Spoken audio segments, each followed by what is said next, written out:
Bitcoin, cryptocurrency, ये शब्द तो हम सबने सुने हैं, पर क्या कभी ये सोचा है कि इनके पीछे की टेक्नोलॉजी आखिर काम कैसे करती है? चलिए आज इसी के बारे में बात करते हैं। तो एक बात सोचते हैं, जैसे हमारे रुपए को रिजर्व बैंक कंट्रोल करता है ना? लेकिन बिटकॉइन का तो कोई एक बॉस या मालिक है ही नहीं। तो फिर सवाल उठता है कि भाई इसे चलाता कौन है? ये एक बड़ा दिलचस्प सवाल है और इसका जवाब काफी हैरान करने वाला है। तो इसका जवाब छिपा है एक बहुत ही जबरदस्त टेक्नोलॉजी में, जिसका नाम है ब्लॉकचेन। अब ये ब्लॉकचेन है क्या? इसे बस एक तरह की डिजिटल डायरी या बही खाता समझ लीजिए। पर यह कोई मामूली डायरी नहीं है। ये एक ऐसी डायरी है जिसमें एक बार जो लिख दिया उसे कोई बदल नहीं सकता, कोई मिटा नहीं सकता। अब ये बही खाता इतना खास क्यों है? भाई इसलिए क्योंकि इस पर किसी एक कंपनी या सरकार का कंट्रोल नहीं है। ये किसी एक जगह पर नहीं रखा है और इसकी सिक्योरिटी वो तो कमाल की है, एकदम टॉप लेवल की। इसको थोड़ा और आसान बनाते हैं। सोचिए, एक पारंपरिक बैंक में सारी पावर बैंक के पास होती है ना? ब्लॉकचेन में ठीक इसका उल्टा होता है। यहाँ पावर किसी एक के हाथ में नहीं, बल्कि दुनिया भर में फैले हजारों लाखों कंप्यूटरों के बीच बंटी हुई है। और इसी को कहते हैं डिसेंट्रलाइजेशन या विकेंद्रीकरण। यही इसकी असली ताकत है। अच्छा, अब इसके नाम पर आते हैं। ब्लॉकचेन, ये नाम ही अपने आप में पूरी कहानी बता देता है कि ये काम कैसे करता है। बड़ा ही दिलचस्प नाम है ना? चलिए समझते हैं। तो होता ये है कि जब भी कोई ट्रांजैक्शन यानी लेन देन होता है तो वो नेटवर्क पर मौजूद सभी कंप्यूटरों के पास जाता है वेरिफिकेशन के लिए। मतलब सब मिलकर चेक करते हैं कि सब ठीक है या नहीं। जब सब ओके कर देते हैं तो उस ट्रांजैक्शन को एक नए ब्लॉक में डाल दिया जाता है और फिर इस ब्लॉक को पहले से बनी हुई चेन में जोड़ दिया जाता है। बस इसीलिए इसका नाम है ब्लॉकचेन।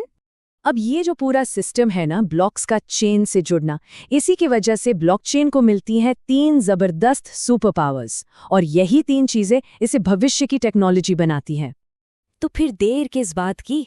आइए एक एक करके इन तीनों सुपर पावर्स को करीब से देखते हैं और समझते हैं कि ये असल में है क्या।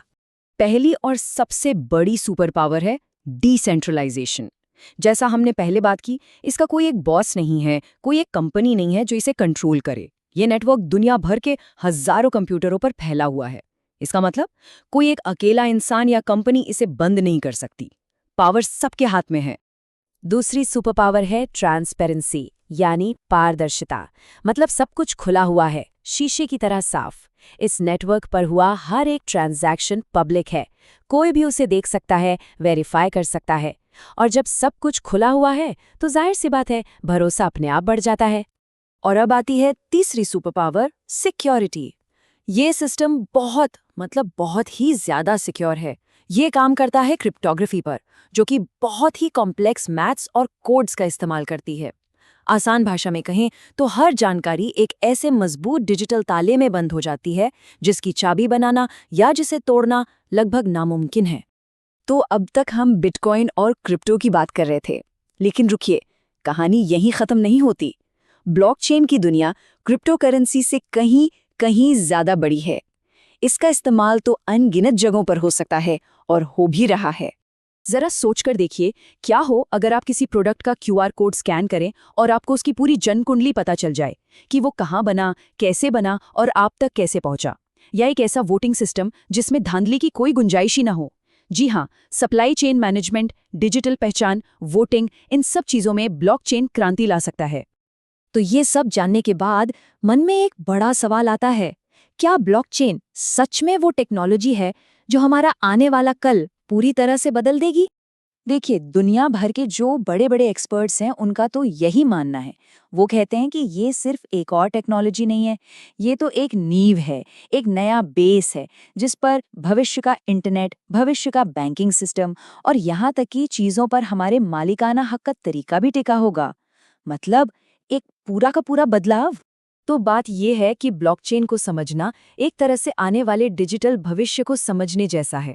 ये एक पहला कदम है उस दुनिया की तरफ जो शायद आज हम सोच भी नहीं सकते, और ये हमें सोचने पर मजबूर करता है कि इस टेक्नोलॉजी से और क्या क्या किया जा सकता है, इसकी सीमाएं आखिर कहाँ तक है।